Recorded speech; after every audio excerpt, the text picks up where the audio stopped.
যদি আপনার মনে প্রশ্ন আসে যে দিল্লি না গিয়ে ইউপিএসসি প্রিপারেশন পসিবল কিনা, আর তাহলে সেটার অ্যান্সার হচ্ছে yes, and we are the proof.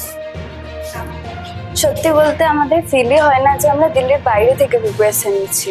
পুরো সেম লেভেলের কন্টেন্ট, সেম লেভেলের প্রিপারেশন, পুরো দিল্লি লেভেলের এক্সপিরিয়েন্স। আগে ভাবতাম দিল্লি যেতে হবে, কিন্তু এখন বুঝতে পারছি এখানেই সবকিছু পাওয়া যাচ্ছে। এখানে ডিস্ট্রাকশন কম এবং ফোকাস বেশি। এখানকার মেন্টরশিপ খুব স্ট্রং, এখান থেকে 1-to-1 गाइडेंस प्रोवाइड करा। स्पेशली माजिद सर के डायरेक्शन की वजह से और गाइडेंस की वजह से हम लोगों का प्रिपरेशन एक नेक्स्ट लेवल पे पहुंच गया।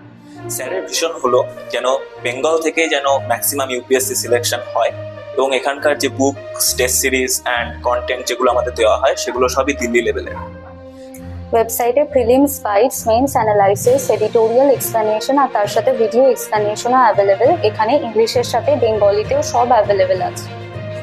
তাই যদি আপনি ইউপিএসসি নিয়ে সিরিয়াস হন তাহলে দিল্লি যাওয়ার কোনো দরকার নেই। তাই জয়েন রাইস আইএএস কলকাতা এবং বেঙ্গল থেকে আগামী দিনে সিভিল সার্ভেন্ট তৈরি করুন।